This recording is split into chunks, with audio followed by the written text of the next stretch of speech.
Um, Probably the last 8 years, my focus has been more on the Book Fairy Pantry project than on presenting on connection parenting. So I'm happy for this opportunity to talk about connection parenting because that's definitely my first love. I wrote Connection Parenting 20 years ago, and it's actually more popular now than it was when it first came out.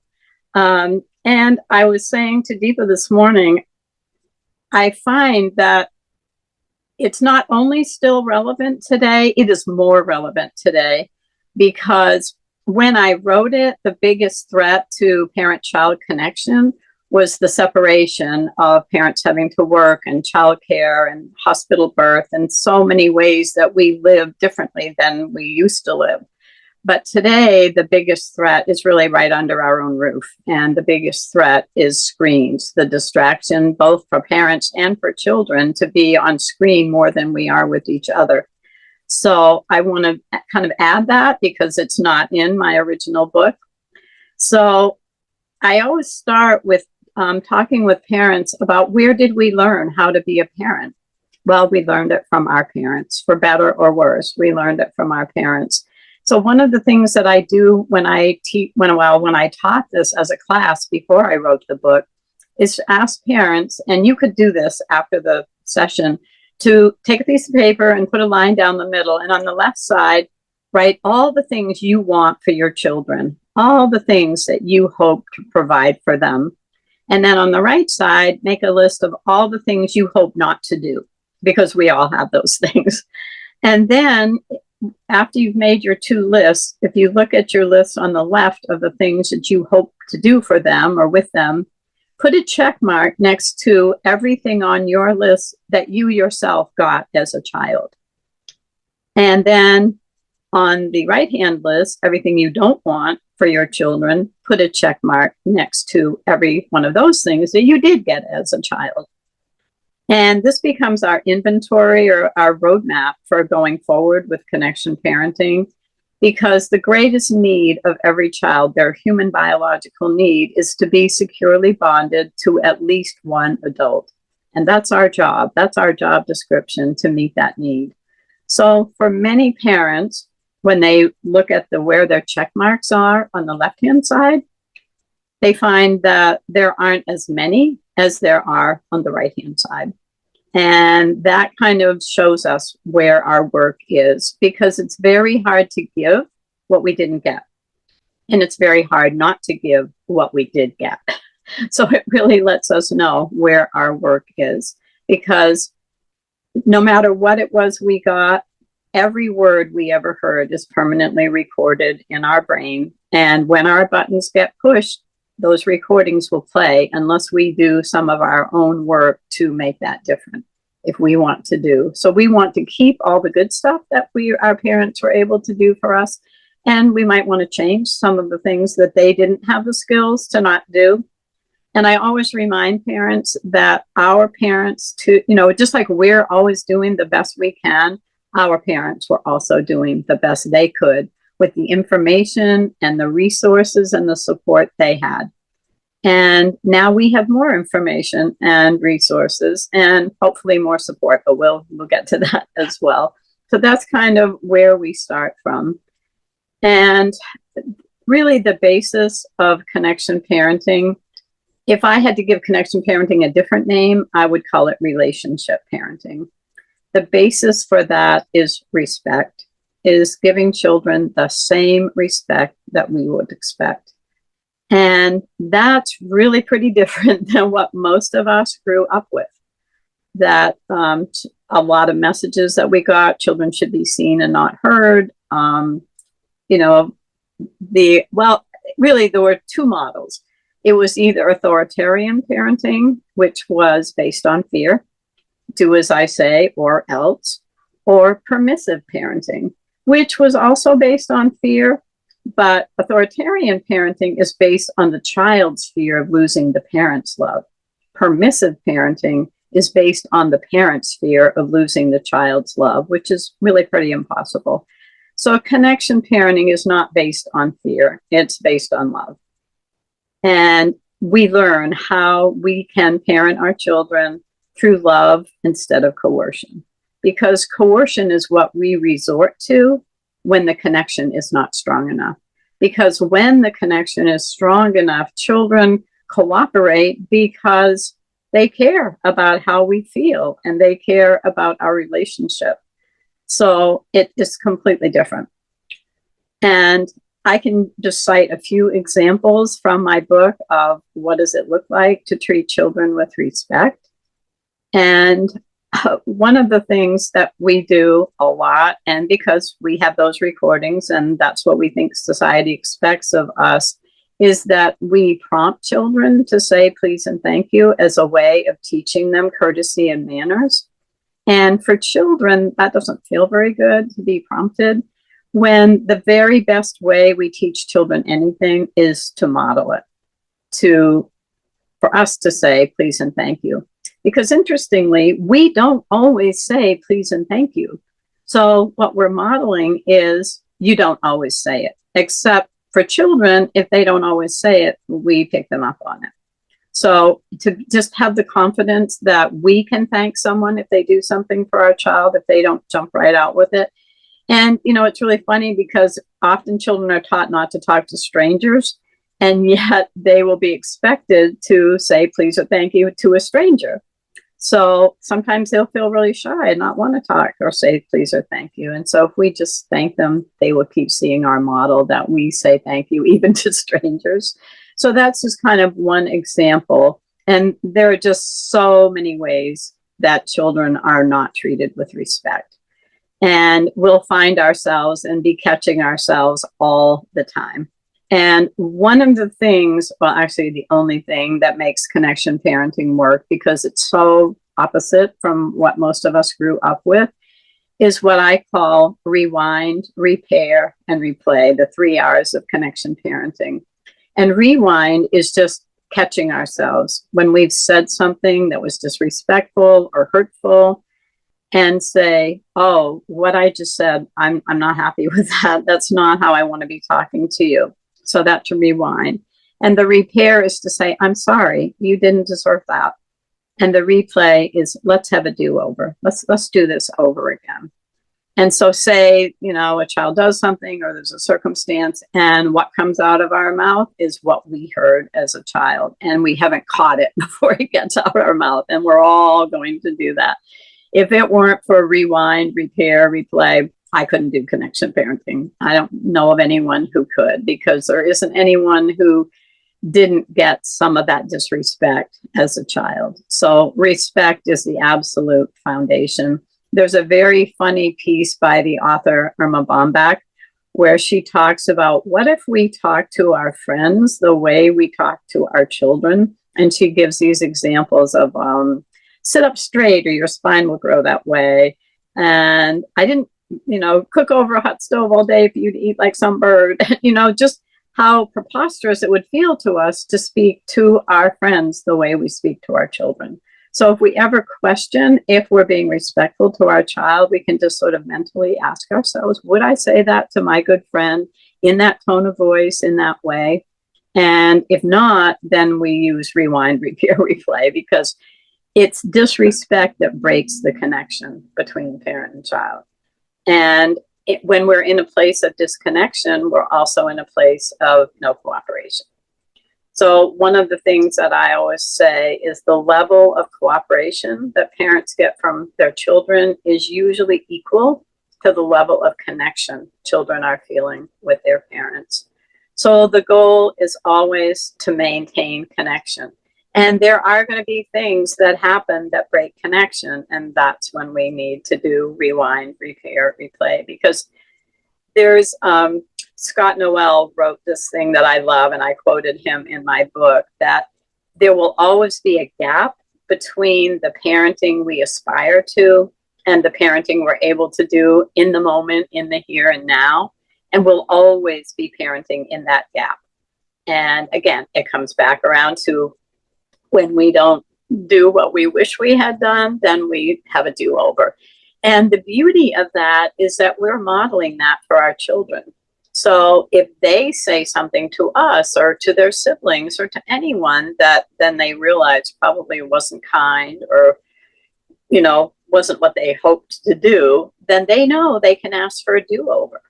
And so anything that we ask of children, we need to be prepared that they're going to, turn it around and say it to us. So just continuing to think about, is this respectful? Am I being respectful? And being respectful does not mean being permissive. It doesn't mean that we treat children like adults, because they're not adults. They don't have the same level of understanding, of patience, of all the things, those things that adults have, hopefully. And we just need to give them the opportunity to be able to make it right. So the third thing that I like to talk about is understanding children's feelings, because children feel things intensely. And when we do not allow them to have their feelings, they have to bottle them up inside. And I always talk about that we have two cups. If you could imagine, we have two cups inside of us. We have our love cup, which we'll talk about next, but we have our hurts cup. And our hurts cup is where we store all the little things that happen that in that moment we don't get to express how we feel about that. So example, a child is at school all day and they come home and you say, oh, we're going to have graham crackers and apple juice. And they burst into tears and say, I wanted milk and Oreos. And we're thinking all of this emotion about a cookie. And it's not about the cookie. It's never about the cookie. That's just the trigger.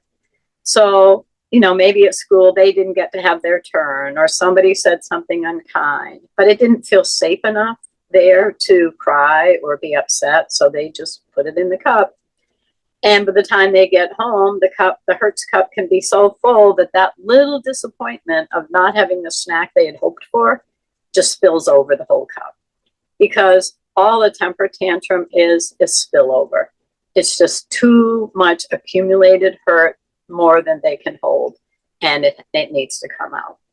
And you may have had this experience, most parents have, of, I call it the rainbow after the storm, that once a child has completed a full-blown temper tantrum, they're happy, they're light, they're cooperative, because all that hurt has emptied out. And so, we can kind of hang on to that while we're trying to weather the storm.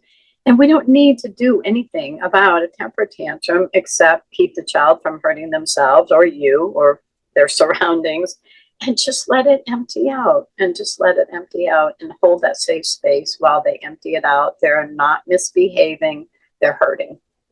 And it can be really hard to feel a temper tantrum at the grocery store. None of us really wants to do that. So, if things melt down to that point, you might say, let's go to the car where we can have feelings in private. And you might have to leave your grocery cart full of groceries there until you are both able to come back. But that's really what children need from us. They really need us to be their safe place where they can empty out their hurts and get restored to their natural nature that's not full of hurt. It's a huge part of parenting, because when children are very young, they feel things deeply, and they just don't have what it takes. The younger they are, the shorter the amount of, the smaller their cup is, and the less frustration they can contain.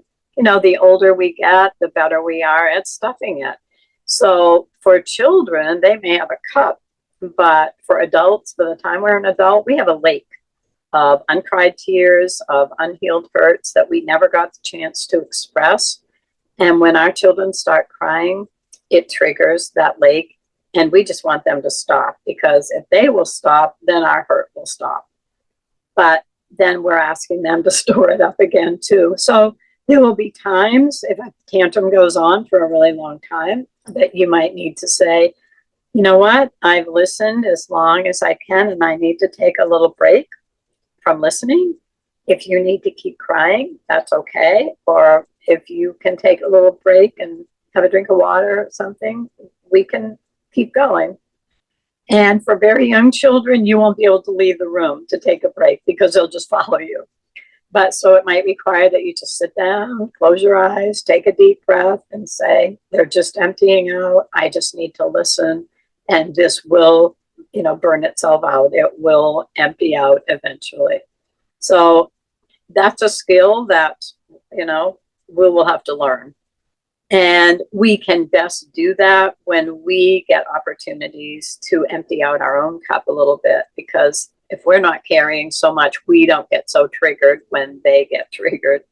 And a way that we can do that, we need support, is listening partnerships. We can spend time with another parent and just exchange time. Like if I get 5 minutes, you get 5 minutes. And when it's my 5 minutes, I can just talk and cry or whatever I need to do. And you don't need to fix it.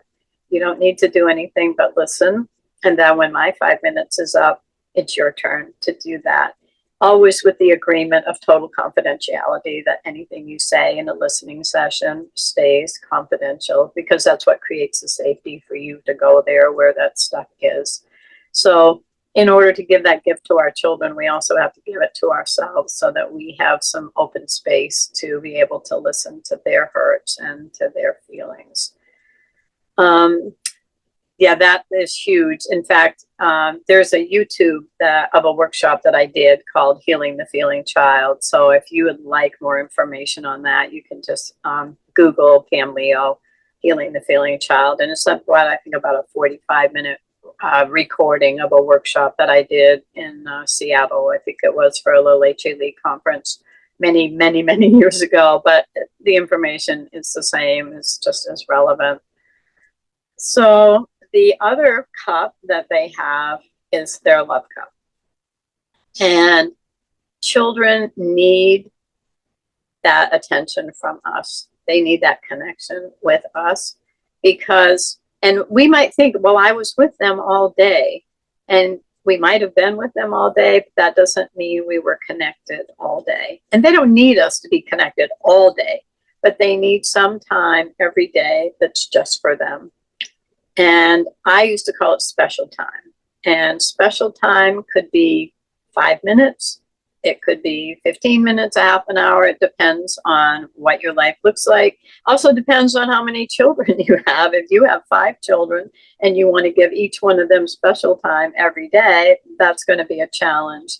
So parents have told me, and I want to just say this too, I taught this class for 16 years, both publicly and at the Maine Correctional Center at the prison. And I learned as much from the parents as I taught, because they just shared so many things with me. And trying to give that time every day, we have to figure out just little pockets where we can find the time to do that one-on-one special time, because that's when children can really feel our love and feel connected to us, and they need that from us. So filling their love cup is what affects their self-esteem and their self-worth. And I make a distinction between the two. We often use those two expressions as if they mean the same thing, and they really don't. Self-esteem is more about, I can do things. I'm capable, I'm competent. And the way that we promote that with children is to let them do things, because very often they can't do things because they don't know how, because we don't let them. So they want to do what we do, and they want to do what we do with us. And that is what builds their strong self-esteem. Their self-worth, on the other hand, has to do with what we believe we deserve. And that's based on the love we get. And if we don't get that message that our parents want to be with us, that they have fun with us, it's hard to believe that we deserve anything. And so a person could have very high self-esteem, but very low self-worth. In fact, I think I'm an example of that. I was the oldest of 3 children. I had a single working mom. I was like a second parent, and I felt pretty confident that I could do anything because my mom expected me to do everything. My self-worth, on the other hand, was not great, because I always felt like I had, that what I needed or wanted didn't always matter. Like I had to do what was best for the family. So finding that balance where we can do for children what they need to have high self-esteem and high self-worth is what that special time every day is all about. And there are so many ways to do that. And people often ask me, how did you get from connection parenting to literacy? And one of the things that I feel is there's no easier way to connect with a child than reading with them. It's a guarantee. There's no way to read to a child and not connect with them. So I am now writing a new book called Read Aloud Parenting. And it's going to be a very short book. And it's going to be about incorporating read aloud time into how we bond with our children and how we give them special time every day. And it's also important to have a date every week. So special time every day could be 5 or 10 minutes, but to have a date every week with each child, and a date can be anything. It could be going to the dump with dad and getting a hot cocoa on the way home. It's just a time where you're away from the rest of the family and you get a bigger dose of that one-on-one. It could be going to the library and, getting a popsicle on the way home. It doesn't have to be going to a movie. It doesn't have to be spending money. It could be going for a hike. It could be anything, but it's where the two of you spend time together. And that's where we build connection. And that's when children care about what we need and what we feel and what we want because they have that connection with us. So an example might be, say you need to go to the bank, but your child's happily playing and they don't want to leave and there's nobody else home. And so for you to go to the bank, they have to come with you. So to say to a child, okay, what we have here is conflict of needs. You need to keep playing. I need to go to the bank. So let's see if we can figure out a way for both of us to get what we need. And so what that will end up looking like, it could be that they bring the toy in the car with them. Or you might be able to figure out, well, I could actually do this tomorrow if I rearrange something else that I'm doing. But the important part of that is that the child gets the message that what they think, feel, need, and want matters. That's when they really feel connected to us. And so that level of cooperation is going to depend on the level of connection. That's the most important part. So all the way through the book, Connection Parenting, everything that we talk about is towards that end, to creating the strongest connection that we can create. So the other thing that can break connection is how we speak to children, how we communicate with them. And that's where that comes in of all our recordings that we have. And trying to interrupt those can be really, really challenging. And then again, that's when we're going to need rewind, repair, and replay. One of the best things, and I quoted this parent in my book as well, in a class one night, she said, I found myself saying, please talk to me like I'm someone you love. And I thought, how perfectly that just says it all. Please talk to me like I'm someone you love. So if we talk to children in a way that doesn't feel loving, that's when we need to rewind, repair, and replay. And sometimes children are going to say, I hate you, you're so mean. And, we can't take that personally. That's just their hurt pouring out. But we can also say, please talk to me like I'm someone you love. I hear that you're angry, and try to talk it out. And we model that. We just say, no, please talk to me like I'm someone you love, because that is going to happen. And if we get, all upset that they're being fresh or sassy, whatever word you want to give it, then the disconnect stays there. And you can always tell if there is a disconnect with a child. And there are 3 ways, and they will do one of these 3 things or possibly all 3 of these things. They won't look at you, they won't talk to you, and they don't want you to touch them. If any or all 3 of those things are happening, there's a disconnect there that needs to be repaired. So you can also tell when you have successfully repaired it, because they will talk to you, they will look at you, and they will allow you to touch them. And since I wrote the book, I've added a 4th thing, that a great way to end a repair is to ask them if they will dance with you, because that requires all three of those things. And if they will dance with you, you know that we have repaired that disconnection. So the sixth thing, I'm trying to make sure I cover everything in this short amount of time that we have, is I call it the discipline of decoding behavior, because all behavior is telling us something. Children don't, even if they have language, they don't always have the language to tell us what they need or what hurts. And so they act it out with their behavior, thus acting out behavior. And it's our job as parents to decode the behavior and figure out how to meet that need.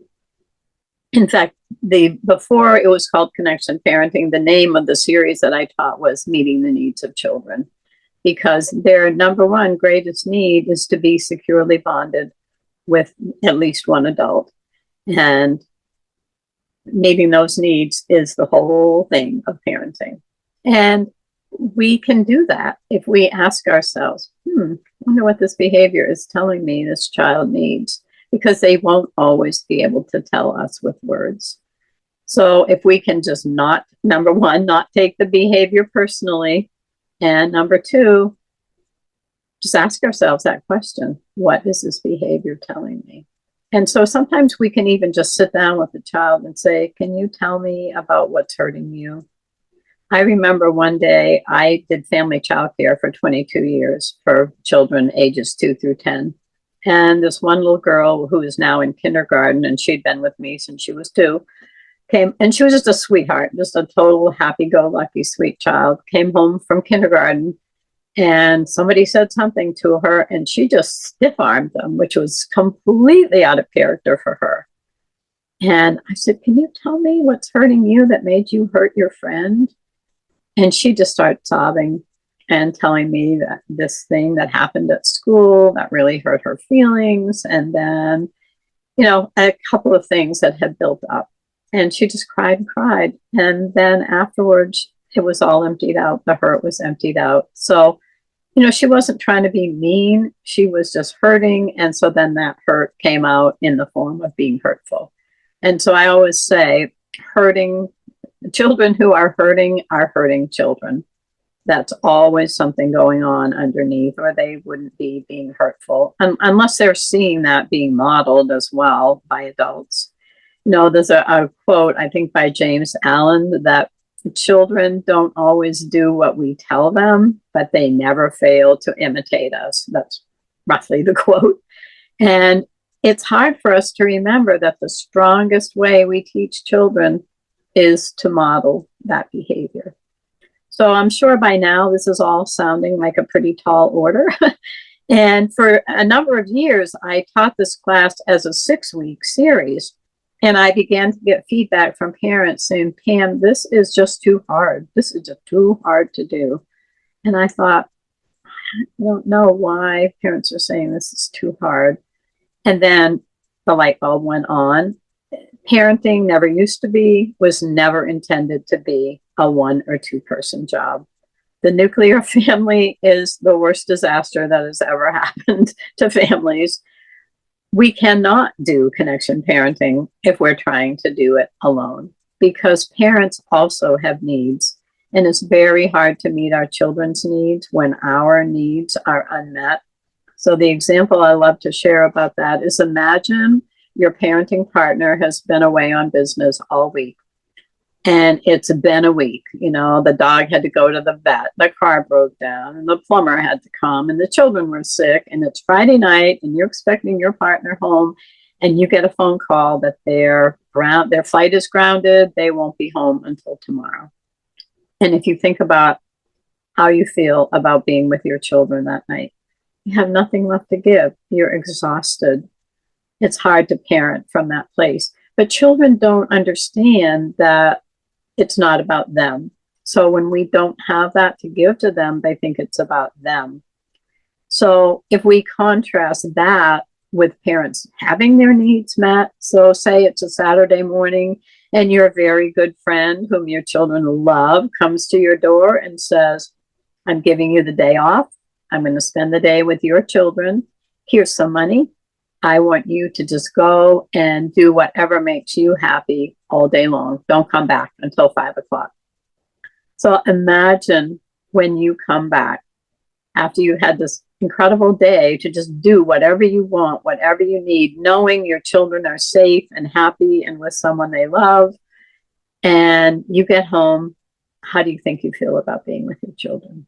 You're happy to see them. You have something to give because you've now filled your own cup.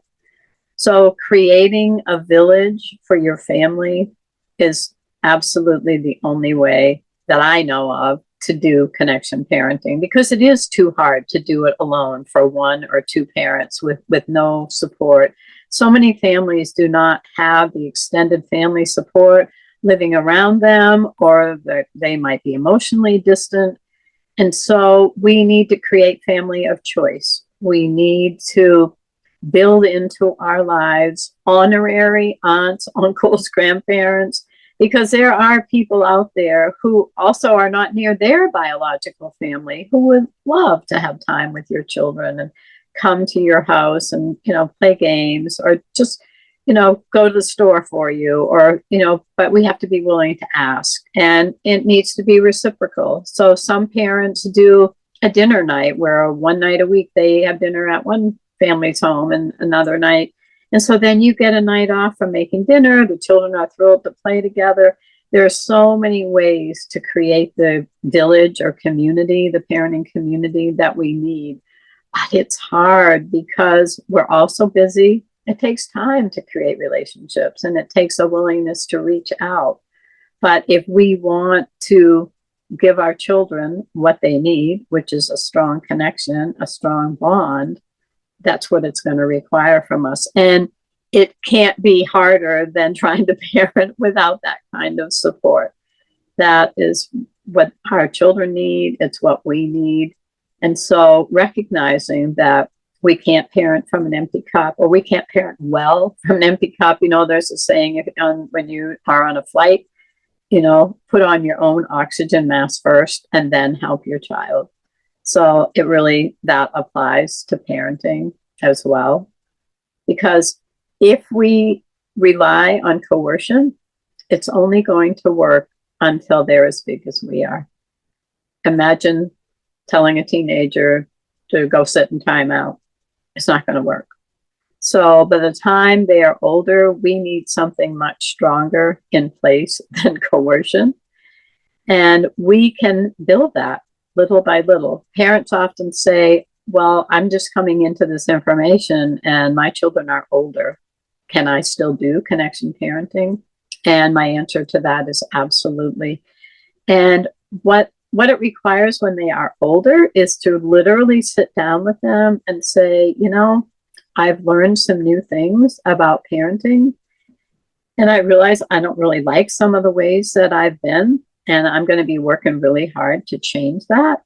And so I just want you to know that if I ever talk to you in a way that's hurtful, you have my permission to say, that hurt me when you talk to me that way, because I might need that reminder. And that can feel pretty intense, that we're giving children permission to call us on our disrespect or our coercion. So that's a huge commitment when we say to our children, this is what I'm striving for. I'm not always going to be able to do it the first time through. We might have lots of do-overs, but I love you and I want to have a strong bond with you. And I can't change the ways that I've been. It was the best I knew. And I've always been doing the best that I knew, but now I know more things and I want those to be part of our life. So we can start at any time, even if our children are grown and we feel that we don't have a strong connection with them, we can have the same conversation. So it's available to all parents. It's ideal if we can start at birth. It would be wonderful, but we don't always get that. And even though my book has been out there for 20 years, it's really more recently been gaining more favor. If you put connection, Google connection, lots of things come up now because we're finally getting it, that we have departed from the way of parenting that works. We can't go back to the time when everybody lived on the farm and children were born at home and most children were breastfed and they weren't separated from their parents during the day, or if they were with their grandparents. We can't go back there. It's times have changed. So we have to figure out, how can we still accomplish that in the world that we live in? And that has been made even more challenging now that there are screens that are dominating our lives, our children's lives, and they're not going to go away. So we have to figure out how to use them instead of letting them dominate us, the screens. And, we can't tell our children to not be on screen, and we're on it all the time. So finding that balance and making sure that it's not running our household and that we're making that time every day, to me, feels even more important than it was when I wrote the book, because we didn't have that kind of competition for each other's attention when I wrote it. So if I could, if I rewrote it or added a chapter, that would be the chapter. And there is an amazing book called The Opt-Out Family that was written by a friend of mine that I think is a wonderful resource if people are really struggling with the whole screen issue. It's a great resource. You can Google it. It's online.